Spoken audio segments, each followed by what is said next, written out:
Welcome to the Unconventional Dyad podcast, where psychology and psychoanalysis meet social justice, feminism, politics, climate change, critical theory, graduate student mental health, and the arts.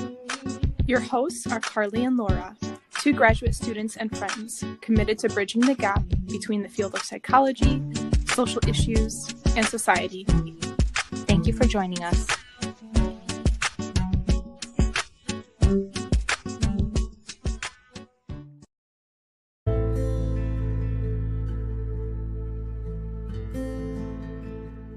Hello, everyone. Thank you for joining us for another episode of the Unconventional Dyad podcast. Today, we talk to Carlos Padrón, a psychoanalyst living in New York. We were fortunate enough to speak with him when we first started the podcast. You can find him on episode number 5, which is one of our most listened to episodes. Today, we speak about a variety of topics, and we decided to split our conversation into 2 episodes. We begin by talking about the ethics of care within psychoanalysis, what care means, and how we might use or misuse empathy in the consulting room with our patients. We discuss the radical use of silence, contemplative stillness, and attentive listening. We further explore how our use of empathy might cut off or foreclose possibilities with that patient and within the intersubjective space. We hope you enjoy the first part of this series, and we hope you can tune in to part 2. Carlos, welcome back to the podcast. We are so excited to have you back and talk to you again. Thank you so much for having me. I'm delighted to be here. As I was telling you before, I always listen to your podcast. It's getting always better and more interesting, and I was very honored to be, amongst the first ones to be invited, and then to be back. It's really, really cool. I'm very happy. Yeah. And very happy for you too, for what you're doing. It's awesome. Thank you. Yeah, things have changed quite a bit since you were last on, and we reached out. Actually, I think you might have reached out to us, and we really wanted to keep talking, keep digging in, and so I hope that our conversation today is fruitful for our listeners and also to us too. So. Yeah, I'm looking forward to it too. Let's see what we come up with today. Yeah. So the first question I have for you, Carlos, is we were really brainstorming some ideas of topics for today. And one thing that really came to mind for me is ethics, specifically within psychoanalysis. And I'm wondering if you can kind of just launch us off talking a little bit about how you understand ethics under the umbrella of psychoanalysis. Okay, that's a very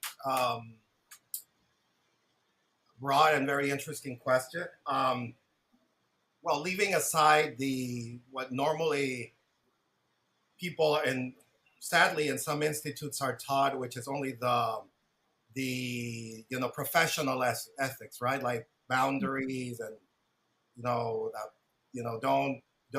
have sex with your patients, kind of thing, right? That it's very basic stuff that I think it's more like a mandatory thing in order to I don't know why. I think kind of like to the institutes to feel that they're doing something the right thing, or that they want then to avoid being sued from somebody who studied there and say, oh, you never taught me that I shouldn't have sex with my patients, right? Something like that, right? That's the most. This is all very important, of course, right? But I think it should the professional should develop out of a broader sense. That professional ethics should develop out of a broader sense of an ethics of psychoanalysis. This was talked mostly about by Lacan. He wrote thoroughly about it. I will not be talking about Lacan today. Well, for different reasons, they're not important. But the most important of which is as many people have difficulty understanding him, and on the other hand, the things that I do understand, I tend to sometimes disagree. Mm-hmm. So it's not something that I know much. So I could talk more from my experience of the idea of an ethics. I think that the basic idea as I see it, of psychoanalysis from an ethical point of view, or from the ethics of the process, of the analytic process, is one that could be called an ethics of care, or an ethics of alterity, or of otherness. I would kind of like, I relate the two. It's an ethics that's based on a certain idea of care, which ties into an idea of respect, and for otherness, difference, or alterity, depending on how you prefer to call it, right? So what does that mean, right? I think it means that, for example, let's think about it in contrast to other forms of therapy, or let's call them the ones that are more directive, the ones that are, follow manuals as to, what to do, A, B, C, D, and they're a little bit general, it's in its application to patients, regardless of, their specific differences. So kind of like manualistic forms of treatment. I think they have their place. They can work, especially to assuage specific symptoms on a short-term basis. So I don't have a criticism to them in themselves. I'll go to a critique of their use, their broader use in the culture, right? If we compare it to those forms of therapy, psychoanalysis is a process through which the analysant, patient, client, so the other person, speaks freely, and the analyst listens. It's based on a very simple structure, right? Or a very simple setting. And through that, somebody says that instead of being called the talking cure, it should have been called the listening cure. And because the analyst, what mostly does is listen in a very particular way, and what Freud called a free flow, with free floating attention. I'll go back to this idea of attention, which I think is very important, and it's related to care, I think. And the patient speaks freely about whatever comes to their mind. So what is the ethical stance here, and from the analyst perspective, is of radical openness to the patient's, let's say, linguistic and psychological creations and productions. There's no judgment. There's no, as least as a horizon of something where we hope for. We try to. I think it's impossible as humans being not to judge, or not to value some certain things more than other, but as much as possible to try to suspend judgment or judgments of value, or at least keep them to ourselves, keep an open mind, and just let ourselves be affected by what the patient is saying. So that's the first thing, right? This utter respect for the other person and what the other person says, without trying to change it, without trying to normalize it, without saying it's okay to do this, it's okay to do that, you're allowed to feel this, as is become in a way very, very common nowadays in therapy. Allowed to do this, allowed to say that. Just listening to them. And definitely not telling the patient what to do. That's another important thing, right? So there's a respect for the other person's subjectivity. That's the broader sense. And that ties into this question of care. The question of care, if it's psychoanalysis, is in some form is an ethics of care, is care, again, as a form of attention,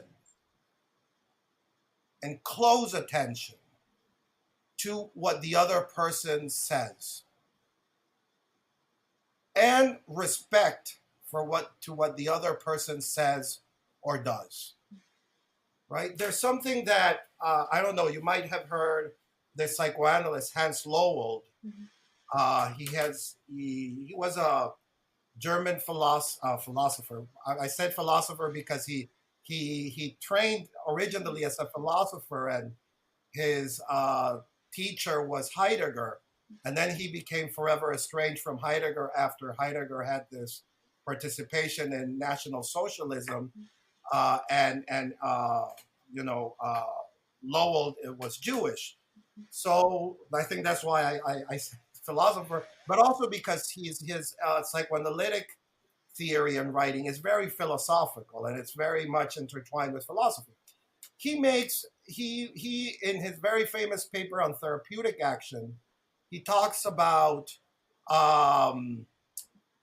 reinterprets the idea of neutrality, and I'm going to connect it with the idea of care.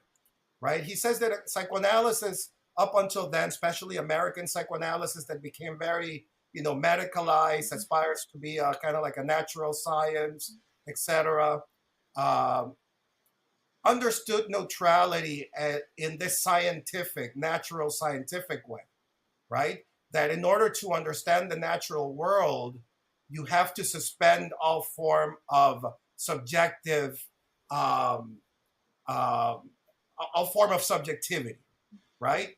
That would only get in the way of understanding the natural world objectively.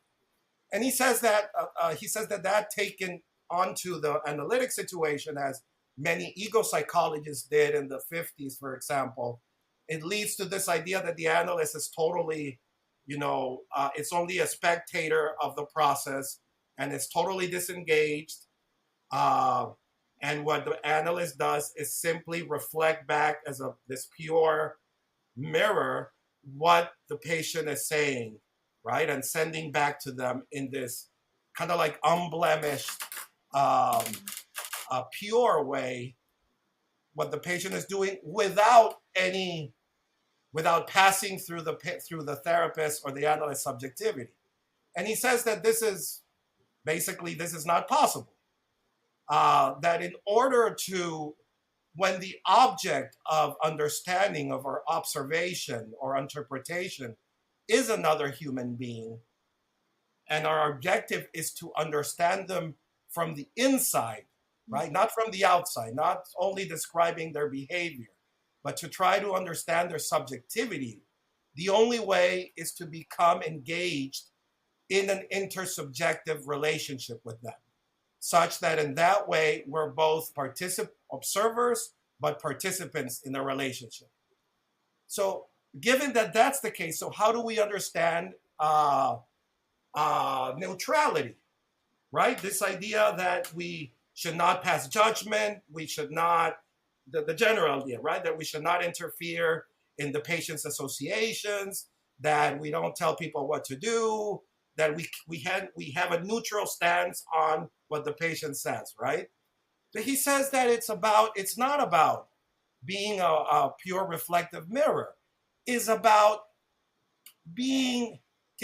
treating what they say with the utmost care, he says, and love, right? That when you really care and love about another person, and in the sense of what's called analytic love, what you're trying is to the result is respect for what the patient is saying and respect for their subjectivity, right? So in that sense, neutrality is being engaged emotionally with somebody, but yet it's about respecting what they say and what their internal world, how their internal world is, you see? And to be curious about it, to ask about it, to not assume that what I think is necessarily what the other person is thinking, you see? So, and he interestingly says, that's very similar to the kind of neutrality that the scientist has with the natural world, right? When they're studying, let's say, plants or animals, or they're studying let's say, chemical processes.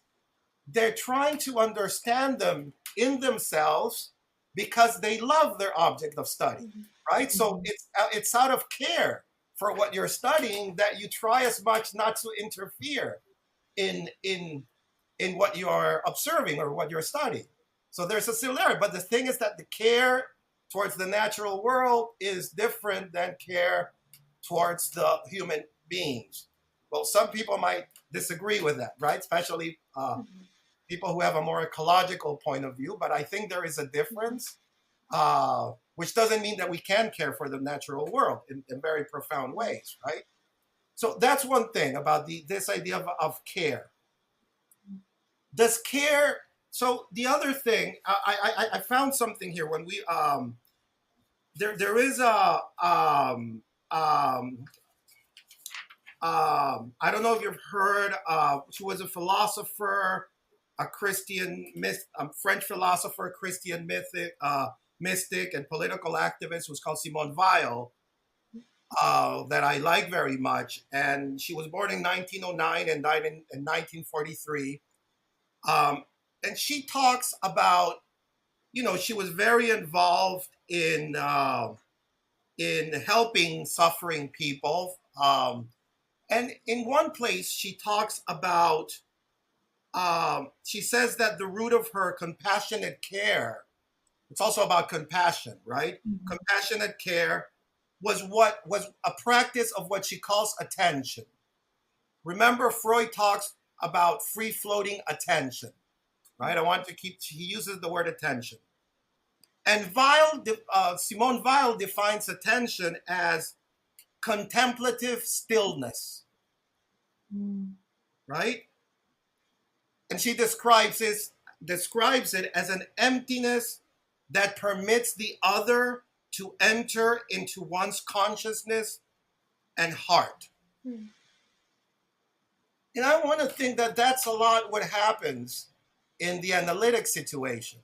When we care about the patient, we let through a form of contemplative stillness. The stillness, I think it's important because it relates to a form of temporality that is very particular to, I would call it psychoanalytic temporality, which is that it slows things down, right? Especially in the world now where, as we were talking about before, I was talking about before with manualistic treatments and everything, it's all about speed, results, short-term treatments. There's no space for stillness, right? So it's interesting that she says contemplative stillness and an emptiness through which you let the other fill you up. The other enters into your consciousness. So it's like you letting yourself be affected by the other person's way of speaking, the patterns through which they speak, the tonality. Bolas, he has a very interesting book called Catch Them Before They Fall, Christopher Bolas.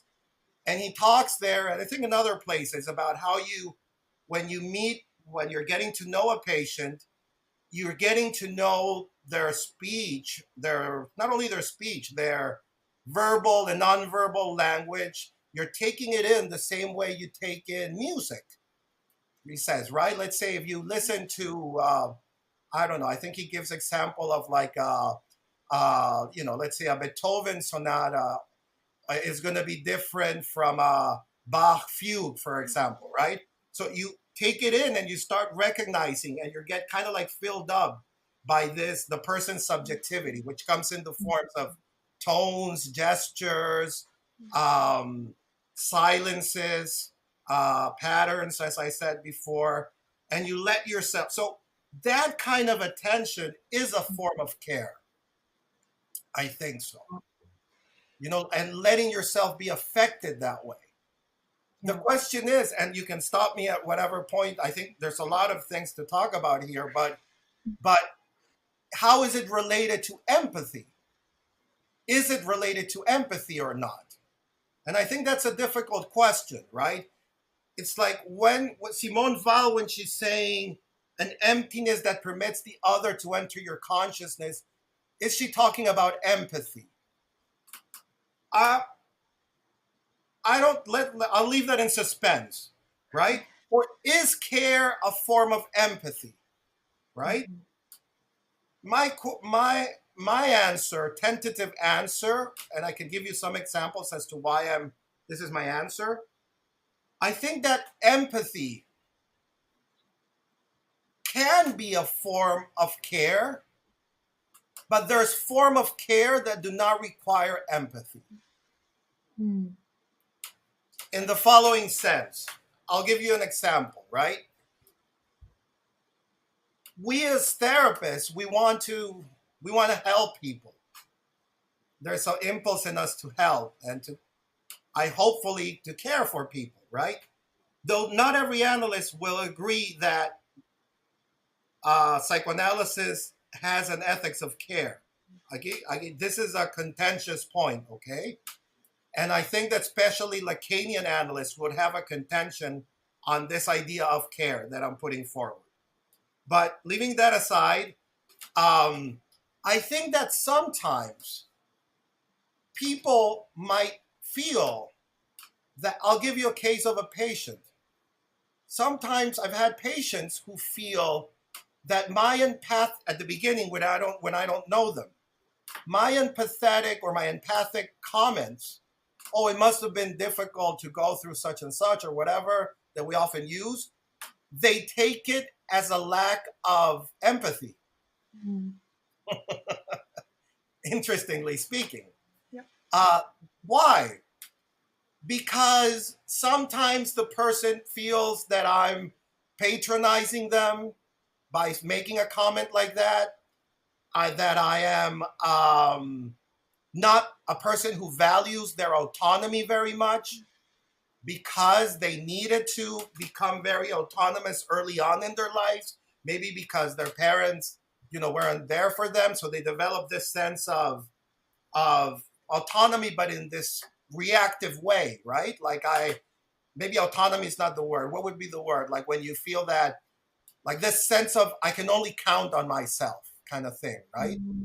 Yeah. Autonomy sounds pretty spot on. But it's reactive in the sense that I can't ask for help.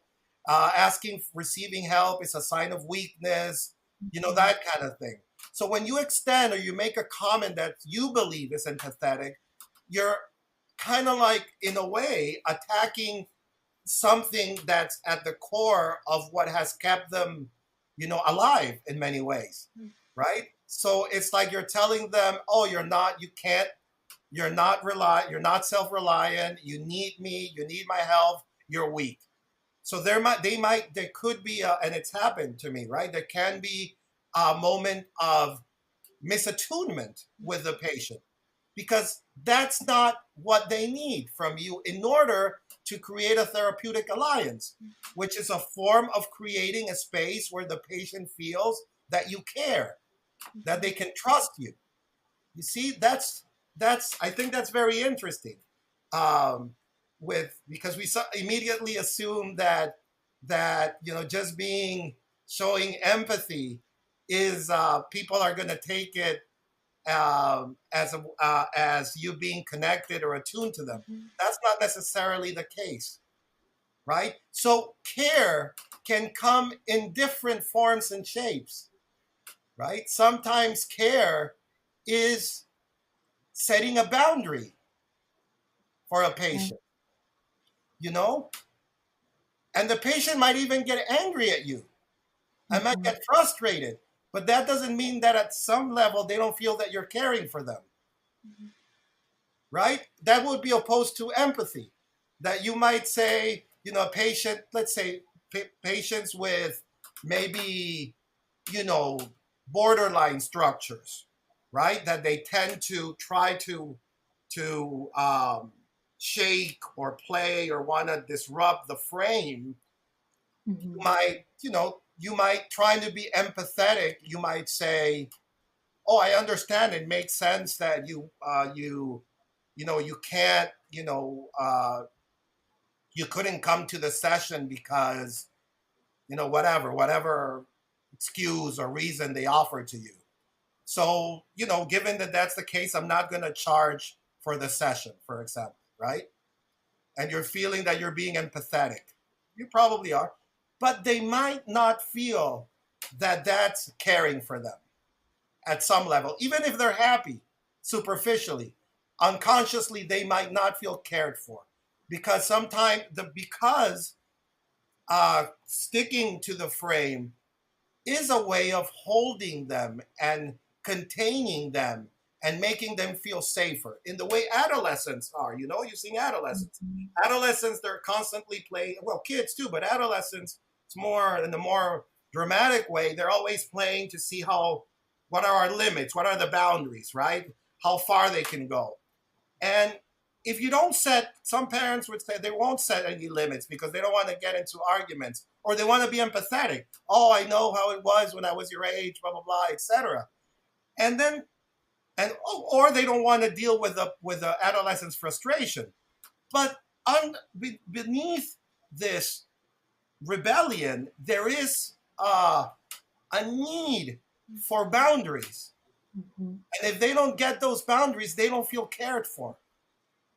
So you see, care can come in many shapes and forms. There's an analyst, Patricia Gerovici, she says you can sometimes beat people with kindness. You see? You know, it's so interesting you mentioned that, Carlos. I wrote a blog post several months ago now about this very idea. And where I see this becoming an issue is specifically working with victims of violence, whether it's sexual violence or physical violence. Our push to empathize can be taken very much the wrong way. And ultimately, I do think that a lot of that is our own discomfort with the patient's violence, or the experiences of our patient's experience, our experience of the patient's experience. I think a lot of that is our countertransference and why we want to empathize. I don't know if you have any thoughts about that, but I've been thinking about this a lot. Just our push to empathize and really where that's coming from. I don't know if it's coming from a place of compassion. I think it's coming from a very different place. I fully agree with you. Sometimes empathy can be a way of making ourselves as therapists feel less anxious, right? Or feel like, empathy can be a way of, like, going back to the parent of the adolescent, right? Empathetic. Oh, I know how it was when I was a kid. I was adolescent. So, okay, go out, whatever. I don't know, whatever it is that they're doing, but that you feel they shouldn't be doing. It's to not have to deal with something that might make you feel anxious, right? It's not wanting to deal with something on the one hand. Or on the other hand, as a therapist, feeling that you're doing something as a therapist, right? Because we feel sometimes that we have certain ideas of therapy, like we have to be empathetic. We have, if somebody, starts crying or is in pain, that immediately you have to say, oh, it must have been very difficult to go through such and such and this or that. Or simply because we feel that we need to do something. We can't stay silent. We feel like being silent is doing nothing. And being silent is not doing nothing. It's doing lots. And sometimes the patient is going to feel more cared for if you remain silent.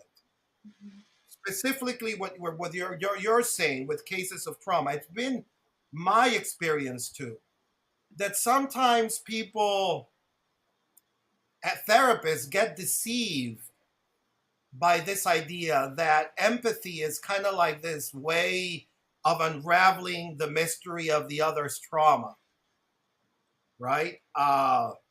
Which is always the trauma, extremely idiosyncratic. If something is idiosyncratic, is a trauma. So you can't assume that through empathy, you have this magical access to what it was like for such and such person to go through such and such trauma. That's the one thing. And I think it's probably been your experience that when you assume that, people with trauma can oftentimes feel hurt, offended, misunderstood, right? Or they can be re-traumatized by you. Um, it's kind of like saying, "Oh, I know what you mean." Right? I know. Well, and this person might have, you probably see people with extreme traumatic circumstances, and it's like another part of a psychoanalysis of the ethics is it's radical honesty. You see, so patients register when you're bullshitting them, Not right? only that, yeah, not only that, Carlos, it seems not only that you're closing off another possibility. If you say, for example, you might have said, wow, that sounds like that must have been really hard, or whatever that might be, you're closing off another possibility. Wow, that sounds like that was really hurtful, or you might have felt fearful. Maybe they were feeling angry, maybe they were feeling something else. So like you're closing off other possibilities of that subjective or even intersubjective experience with that patient. I agree. You close it, you foreclose it. It's a way of and I agree with you. I mean, that's why there are many ways of showing that you care. You see, I think that care, again, going back to, I don't think it's a feeling or it's about necessarily about empathy. It's about a type of attention that you have towards the other and a respect you have towards the other. And if we depart from that case, right, you're not going to say, oh, it must have been very difficult, whatever, which is ultimately going to be very generic things when it comes to trauma. Because again, it's very specific. It's going to be very idiosyncratic, right? So the patient might get offended, or they might say, yes, it was very difficult. And then they never talk about other aspects, right? Especially, for example, with sexual trauma, right? And I think this is a delicate point, because when you speak about it nowadays, what I'm about to say, you have to be very careful, and I'm going to be very careful. That if somebody's the victim of sexual trauma, let's say a woman is the victim of sexual trauma, and you want to explore the trauma, right? What it meant to the person. Psychoanalytically, that's what you're going to do. What was the experience of them? If you, of course, let's say it wasn't the patient's fault, right? Again, all this discussion, right? I mean, the victim blaming. I fully agree with that, okay? But I sometimes feel that sometimes an intervention might be, it seems like you're blaming yourself, and how could it be your fault, right? Or something along the lines of questioning, because patients will feel that it's their fault too. It's not only the culture telling them, it's also them feeling that it's their fault. And it's not only because they internalize these messages about, like, kind of like women who are raped because they were dressed sexy or they were a little bit drunk. They were ultimately, it was their fault because of that, it's not only because they internalize that, but it's because psychologically speaking, it gives people who are victims of any form of abuse some sense of control over what happened to them. It's like when kids, right? The kids, they blame themselves all the time for, let's say, a parent leaves, and then they feel that it's their fault. Because from being helpless and passive, they have some control over the situation. So in this case, blaming people who are victim of sexual abuse, they tend to blame themselves in conscious or unconscious ways. At least that's what I found.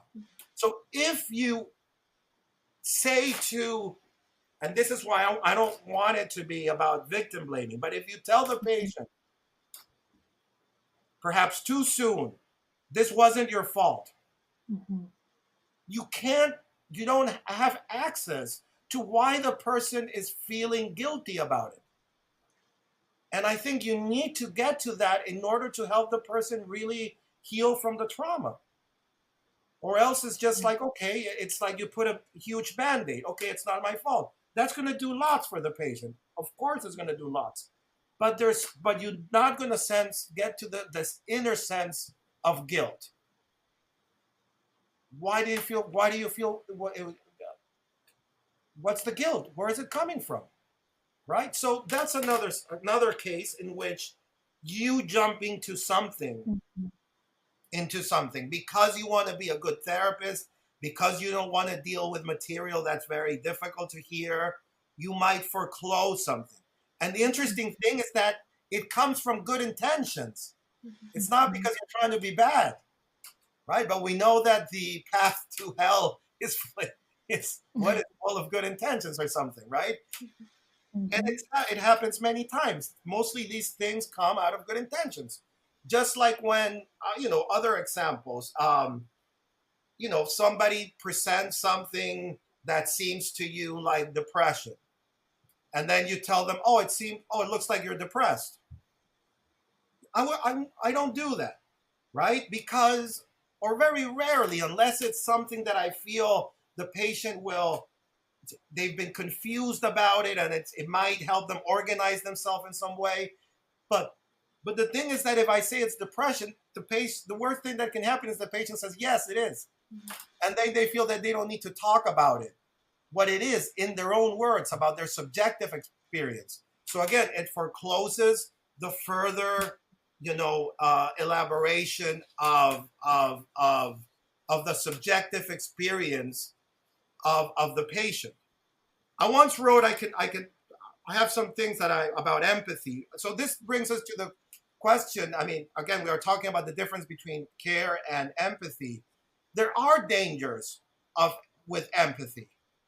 I'm not saying that we shouldn't use empathy, but we have to be careful, right, with empathy as therapists. I'm saying it's necessary in our work. There are other Lacanians would feel that it's not necessary. I think that empathy is necessary. I have a different idea of empathy than other people have, but I mean that would be like a whole maybe too long. I don't think it's just like I feel like you feel because there's this kind of like magical transmission. I think it has to do with both of us sharing language and something along those lines. It has to do more with language and inhabiting a common form of life where we could both kind of like access to at least similar experiences. I think people who foreclose or exclude empathy at all from work, mainly Lacanians do. I think they forget, and they work with language mostly. They forget that if language is a public phenomenon and it's based on public, on common, it's a praxis. If language is based on a practice, and it's a public phenomenon, then a lot of our subjective experiences have to be shared in some way or another. They're also passed through each person's subjectivity, etc., but there has to be some form of commonality that we have access to, and that's what I would call empathy. Not just this kind of like now everybody's an empath, and it's like, not everybody. Some people, it's like, I just feel everything. I think that most of the cases is just that the person is just projecting whatever they want to project, and they feel that they can read everybody. So some of the dangers of the empathy, which I think is part of the ethics of an ethics of care and psychoanalysis, it's here. Number one is to feel that if I feel something, then the other person should be feeling the same thing, right? I believe that countertransference, right, or countertransference, or this intersubjective back and forth or field that's produced between the patient and myself, the dyad and the therapy, will sometimes produce in me reactions, feelings, images, reveries that might come from the patient and not from me, right? But we have to be careful with that because sometimes it's unrelated to the patient and it's only about me. So that's one thing. To be within an ethics of care, we have to be careful. There's like two extremes: being careful or being careless. Being careless is just kind of like withholding something from the patient, withholding something, an understanding, something that we could say, something that we could do, right? Sometimes when we feel frozen. The other day, Marcos Posadas, he's a Mexican psychoanalyst, IPA analyst, he was talking about how sometimes people confuse countertransference with just being frozen, right? I mean, in the sense that sometimes we feel that we have nothing to say, right? But it's because we're too anxious about what's coming up in the relationship with the other person. So we get frozen. And we don't understand that we're frozen because we're too anxious. We think that it's just we're just being silent and listening to the patient, right? So that's a way of being careless because we're not sufficiently connected to ourselves in relation to the other person. And the other way is that we have to be careful, right? Careful in this sense of being careful with empathy, right? There's dangers. The other one is creating the fantasy that me and the other person are the same. Mm-hmm. And this especially happens with people who are similar, let's say racially, gender-wise, in terms of sexual identity, in terms of nationality, ethnicity. It can easily produce this sense that we're the same. And this means that we have matching experiences. And that's, I understand nowadays that we see it more and more, especially, people of color. And as you know, I work mostly with people of color, that they want therapists who, they say, understand my experiences, that look like me. That's something that you hear quite a lot. And I have seen people of color who have been with therapists, let's say white therapists sometimes, not only, but with white therapists who are clueless or have done some form of they've heard the patient because they haven't been open to their experience or haven't understood them. So they come, but they might come to me feeling then, so Carlos, you and I are the same. Mm-hmm. And then we share experiences. And I saw one, I have a Instagram page and I've been more checking out other Instagram pages to see what people post, kind of like to see what's the spirit of the times in terms of mental health. And there's a lot of people of color that I see that they will say, oh, I finally found my therapist who's a therapist of color to whom I don't have to explain a bunch of things because they already understand. I think that's a danger. That then the patient feels I don't need to say, and then the therapist might feel good about it, right? Because the patient feels that, oh yeah, that it plays into something narcissistic in the therapist.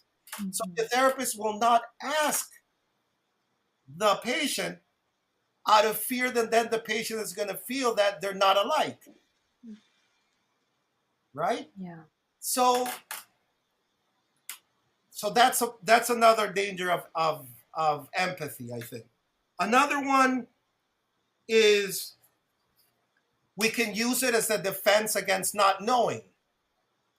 Right? In order to, when we're anxious about not knowing what's going on in the treatment or in the process with the other person, which happens many times, we use empathy in order to make up something that we feel we're knowing, right? Oh, the patient might be in pain. It must be, or we're people with trauma, right? Sometimes we feel we don't know what's going on or what the trauma is about. They can be paralyzed. They can be not speaking, etc. And then you assume, oh, the patient must be in a lot of pain or it must be, etc. When it's not necessarily the case. It might be any number of other things.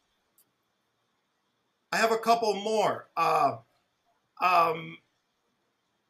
The last thing, not distinguishing what it's like to be the other from what it's like to be me trying to be like the other, right? Because I can never be the other. It's me trying to be like the other.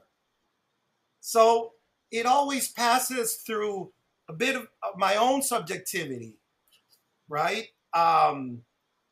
So these are some dangers. Another danger is that we assume that we know what the other person needs without asking, without being clear, without having known the person. We hear that often. I don't know, maybe you heard it when you go to supervision groups. Oh, why did you do that? Well, I did that because I thought that was what the patient needed. I haven't done such and such because I don't think the person needs that. I once said that to a supervisor, and my supervisor asked me, how do you know what the patient needs? I was like, I think that now the patient needs some more, supportive, holding comment, interpretation. I think that's what they need because they're not ready. So, and she would ask me, how do you know what they need? So that's one thing. And and especially with people who are disadvantaged, who are, for one or another reason, because of their class, their gender, ethnicity, etc., that we can tend to invent needs in the other in order to position ourselves as the one who can help them. If not, the savior. That happens especially with poor people.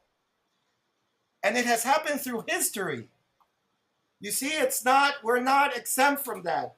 It's happened in history when, let's say, the colonizers from Spain or let's say Spain came to Latin America. They saw the indigenous populations and they felt, oh, these people are savages. They need to be Christianized or else they're going to hell. So they invent these needs in them and they position themselves as the missionaries, the saviors. It's happened with the anthropologists. It's happened in many occasions. It happens between men and women under patriarchy, right? You believe you know better than what a woman needs so that you can teach them. And then it's like, who's asking your opinion? Now, like a modern woman would say, who asked for your opinion? But again, it's like, the mansplaining, all these things. It's inventing a need or a lack in the other to position yourself as the one who knows. And I think that's anti-analytic in every way. Or we have to be careful with that. Again, these are all, nobody's pure. We all fall back on one thing or the other, right? We have an unconscious. We can't control many things in our lives, but we have to be attentive to that. So again, that's another part of the ethics, I think, of care, right? Is being attentive to that. Carlos, really quick, Carlos, I have a few thoughts about that. So I'm actually giving a talk at my school this upcoming week, and that is a primary focus on my talk. And I am incredibly anxious. We don't have to talk about why I'm anxious necessarily. That's going to get off topic. But I think that idea that you just talked about it's really hard to talk about in a group of psychologists. I think that people have a really hard time understanding this idea of inventing problems, putting yourself in a position of privilege rather than in a position of being advantaged. Like, I think that by doing that, we are inherently putting ourselves in a position of privilege. And I think it's really dangerous. I don't know. I'm so glad you touched on that for sure. I fully agree with you. It's a position of privilege, of power, right? It broadly speaking, it puts you, there's already a differential of power within the therapeutic relationship. You see, and I oppose to the relationists, I don't think it can be eliminated. Even if you say things about yourself, if you have self-disclosures, I don't think it can be eliminated. I think it's a fantasy that if you disclose things about your life, you're going to eliminate the power differential between you and the patient. Okay? What you can do is address these issues of power that are meant to come up within the relationship. Right? That's a very important thing. A very, very important thing. Especially when you're working with people who are different from you. And especially people who are different from you and who historically and socially, politically have some form of disadvantage or have had some form of disadvantage. So that you're the one who's not only the therapist, the doctor, whatever, right? How people think of us, but you're also privileged socially or historically speaking, right? So these things are meant to happen, and these power dynamics. And I think they have to be explored. And I think that's why psychoanalysis is different from other forms of therapies, because these things are explored within this relationship between you and the patient, right? But it's definitely very important. I mean, this inventing or pathologizing or over pathologizing, diagnosing, using these umbrella terms, all depressed or anxious or this. And I'm always like, well, what do you mean? Ask any of your people who study with you, psychologists, or your professors, what's anxiety? It's not an easy answer. It's not an easy thing to say. And yet we always talk about, oh, this is a very anxious person. I don't claim to know what it is. I have some idea. But at least when a patient says, I'm feeling anxious, and I always ask him, what's it like for you to be anxious? Some people will tell me, oh, I feel something here in my chest, or I feel it comes in the form of worries, or it comes in the form of forgetfulness, or it comes in the form of this unease, or it comes in the form of this hypervigilance, or whatever it might be, a bunch of different things, or sometimes they don't even know what it is, and yet they call it anxiety. So why do they call it anxiety, you see? But so again, we have to be careful with these, again, positioning ourselves as the one who knows. The patient is going to put us in the position of the one who knows. That's what, the Lacanians talk about that, right? Inevitably. And that's where I think it's important to not fall prey to the temptation of becoming that person. I think so. And that's part of the ethics of psychoanalysis too, because and you're not doing it because you want to frustrate the patient, because you're bad, because you whatever. You're doing it because you care. That's where it's less apparent, right? Because normally in other circumstances, let's say if you're, if you're with a kid and you're the one who knows and you have to exert that authority as a way of caring for a kid, that's a form of care, I would say. If you don't exert some form of authority because you know that you're not caring for somebody who's, just learning how to be in the world, etc. Of course, without becoming authoritarian and, and all that. But I'm talking about authority, not being authoritarian, which is very different. But in the analytic space, it's if you do that, I don't think you're really helping the person or you're really caring for the person. Because what you want is the person to come up with their own idea of what is it that they should do, how is it that they should lead their lives, and why. I have patients who tell me, Carlos, what do you think I should do? Invariably, at one point or another, well, not invariably, many patients have told me, and I I sometimes don't say anything. Sometimes I'll tell them, but why would I know better than you what to do? And these are people who, this is what's interesting, right? Let's say I have a female or female identified patient, and she's always complaining that she always acquiesces to what guys do, and she's tired of doing it, and or even a patient, a female patient who would be, feminist and anti-patriarchy, etc. At some point, ask me, "What do you think I should do?" And then I have to tell her, "Why would I know better than you?" And then they're caught like, "Oh my God, what did I just do?" You see, that's how entrenched the thing is, and it becomes alive there in between. But but it's so I can't just go with the. So it's also an ethics of containment, I think, of containment, of self.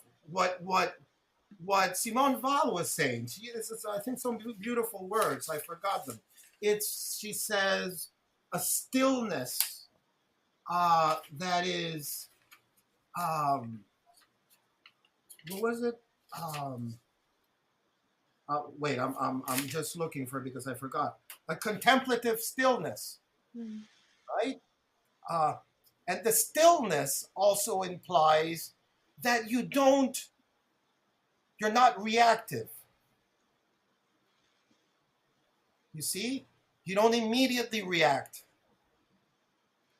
That to me seems so radical. And it brings, I know we didn't get a chance to talk about it a whole lot today, but this idea of productivity and how much of our work with patients is about productivity. How can we get our patients more productive, getting back to work, getting back to family?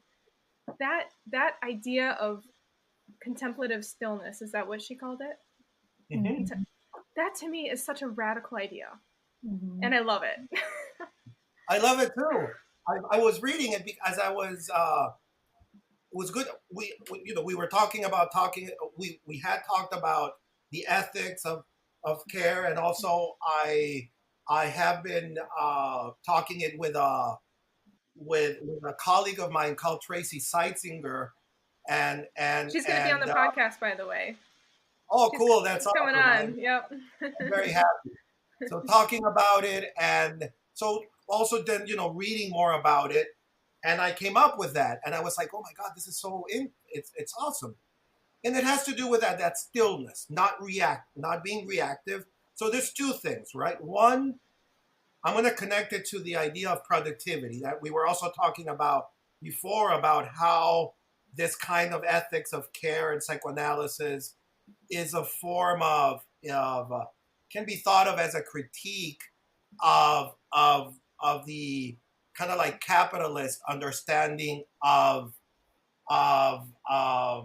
mental health, broadly speaking, of subjectivity, even in more general.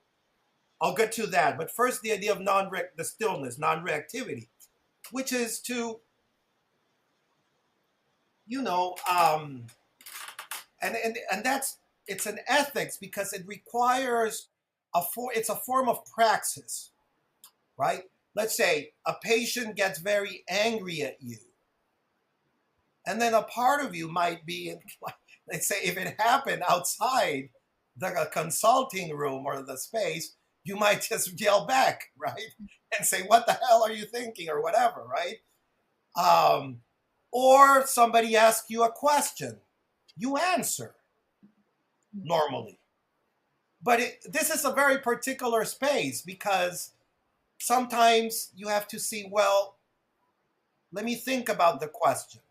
And definitely not yell at the patient, not engage in a power struggle with the patient, right? That's something that I learned early on from one of my supervisors. If you engage, like you said, the patient said, let's say, you told me such and such, with something which you didn't say. Said, no, I didn't. Yes, you did. No, you didn't. That's a power struggle. It leads to nothing. And you're always going to lose. believe me, you're always going to lose. The therapist is always going to lose, and it's going to lead to nothing. So again, don't react, right? It's not easy, right? And just say, well, and and maintain what's called this analytic attitude, which is, we can go back to Simone Weil, let's instead, so we don't use the typical Freud and whatever, permitting the other to enter into your consciousness. You see, let the question enter into your consciousness. Let the anger enter into your consciousness. See how it's like to be inhabited by that before you say or react. And if you need time, you can tell the patient, I need time to think about this. But don't feel that you have to react immediately, because there's an urgency. So that leads to the second point, right, of the productivity. I think psychoanalysis, from this point of view of, and this is something that I recommend reading. His name is Scott Graybow. He has an essay called Caring, Austerity, and Psychoanalysis. It's part of it's like an uncaring project online. I forgot the name of the website. I think it's something like uncaring.com or something. He's a social worker and trained in psychoanalysis. He has this paper called Caring, Austerity, and Psychoanalysis. So he talks about how within, let's say, a capitalist structure, there is this idea that, you need to produce results immediately, right? There's two ideas. One, the production of results, and the idea that things have to be certain and measurable, right? You can't produce results if things are not certain and measurable. They come along together. I wouldn't say it's only part of capitalism. It's part of modernity articulated with capitalism and with the scientist spirit of the times. I think the scientism, which is not the, again, I believe in science, right? But scientism is something entirely different. Scientism is the belief that all areas of human experience can be thought through the lens of science, right? It's a different thing, right? Scientism, modernity in the sense of the stress on rationality and certainty specifically, and capitalism go together to produce this idea that productivity and certainty and knowledge and knowing come all together, right? So this is, and with a certain idea of time, right? That things have to be fast. It shrinks time to the time of, let's say, capitalist productivity. So this is very much related to how, especially in the United States, mental health is thought of, right? Which is, again, I go back to what I said in the beginning. I don't have anything inherently against things such as CBT or DBT, which I think have helped people and help people. But my sense is that if it's this pervasive only form of therapy within the mental health system in the United States, the one that insurances will pay for because it's short term, because it is evidence-based, so evidence-based, and we all know that nowadays, well, you're probably aware of that the kind of evidence that it was based on is rather, unstable. It doesn't, and now it's been shown that it's not as efficient for depression or PTSD as it's thought to be, and that after a while it stops working. And now there's more research done on psychodynamic psychotherapies that they start to work slower, but once they start working, they work better than these shorter term, more manualistic forms of treatment, and that they continue to work even after the treatment has ended, right? There are several, I don't know if you want to put them online afterwards. I can send you links to these studies, which are very interesting. But the point is that now is something manualistic, something that is the same for everybody as a social mental health project, not it, right?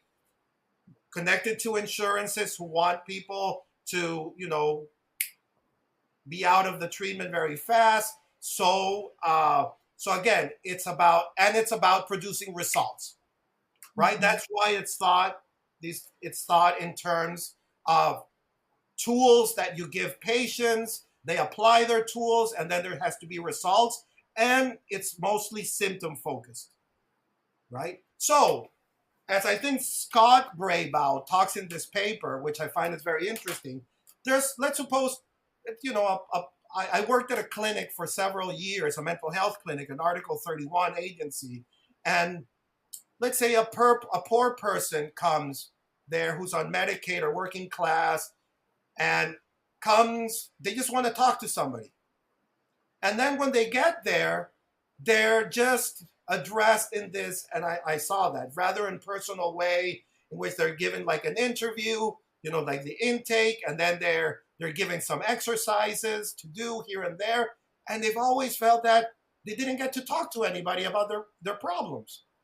And I experienced that because they would tell me when they came to see me. I was one of the few who was psychodynamically oriented, not, I think, the only one in the clinic. And they were like, aren't you going to say something? They were expecting me to do something, right? To do something, right? And I was like, no, just tell me about you. They eventually got used, and they were like, oh, nobody has ever just sat down to listen to me. Just listen to me without saying anything, right? So there's this expectation, and then it's instilled within the people who go to the clinics, right? That something must be done. This is a culture in when you have to recognize a problem and do something about it. Yeah. I think this ethics of psychoanalysis is the opposite, that you don't feel that you have to do something. Because sometimes when you do something, trying to help, you solve the problem here, but you don't solve it here. You displace it to another area. When you move too much directly into action. So to feel that you don't have to do anything. What does that mean? Remember, let's go back to Simone Weil. The stillness. Say to the patient, continue speaking. So psychoanalysis, the free associative process of psychoanalysis, I'll be very radical here about it, has no aim. It has effects, which is different. What are some of the effects of free associative praxis? Well, diminishing of symptoms, diminishing of suffering, etc. People get to know themselves, but that's not the aim. If you have a specific aim in mind when you see a patient analytically, like a treatment plan, you're never going to get to open the complexity of a person's subjectivity. You can't have a goal in mind, believe me.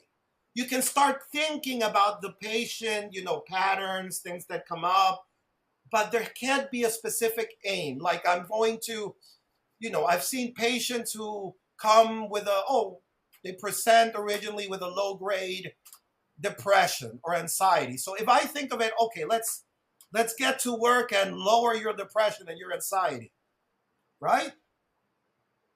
It's not that I don't care about it, but because I care, I have to not, it's paradoxical, not have as my aim to just focus on that symptom. And I have patients that I worked for years, and then the problem was not in the depression or the anxiety. It was elsewhere. It was about something else that they had never discovered if we had just focused on the symptom. So if anything, the aim of psychoanalysis and the free associative process could be the search for truth. The truth about the patient's unconscious, the truth about their desire, the truth about, their conflicts, right? And sometimes truth comes with pain and suffering. You see? So it's not, I would say if it's truth, but the way of getting at the truth is something that it's unplanned. I don't have a strategy of how to get at that truth because I don't know what the person is going to say before they start saying it, right? Mm-hmm. So it's something about, again, and I think that's why psychoanalysis it requires time. We're talking about temporality. It has an entirely different temporality. It takes time. Who has time nowadays to do that? Within this world, capitalist world of production, that being productive, being efficient, that we live in. Mm-hmm. Especially the poor and the working class people. There's no spaces of care to give them that time that they need. They can't afford it. And that's terrible for me because I do believe that psychoanalysis is a liberatory praxis. Because, and I'll stop there so I think I'm just on a ramble here, like, there's like at least two forms of suffering. One, it's when the person, let's say the neurotic symptom, right? Someone who's neurotic. Let's, broadly speaking, for the people who are listening, I hate getting technical, so I won't get technical. It's when somebody continues to do the same thing, right? Invariably, despite the fact that it brings them suffering. Mm-hmm. And they can't stop. And they don't know why they're constantly doing it. Let's say somebody who procrastinates all the time. I'm procrastinating. I can't stop. I don't know why I'm procrastinating. I would love not to procrastinate it. I would have to, etc., right? Why do I end up in relationships with people who are the wrong people, who don't really care about me? And then again, but I'm not looking for them. And I end up again. Okay, so, right, that's the thing. And then people don't know. And then they find themselves constantly in the same situation, doing the same thing, etc., right? That produces suffering, the repetition, it's like something is stuck there, is frozen.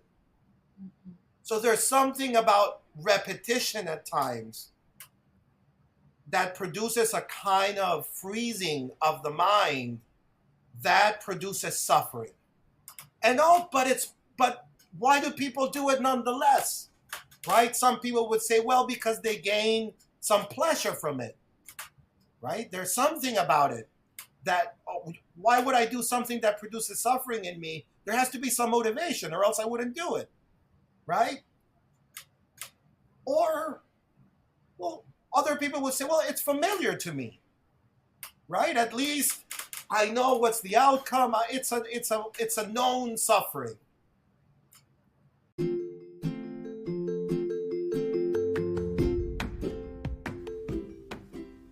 This episode of the Unconventional Dyad podcast is sponsored by Anchor. If you haven't heard about Anchor, it's the easiest way to make a podcast. Let me explain. First of all, Anchor is completely free. There's creation tools that allow you to record and edit your podcast right from your phone or computer, and Anchor will distribute your podcast for you so it can be heard on Spotify, Apple Podcast, and many more. It's everything you need to make a podcast all in one place. Download the free Anchor app or go to anchor.fm to get started. That's anchor.fm.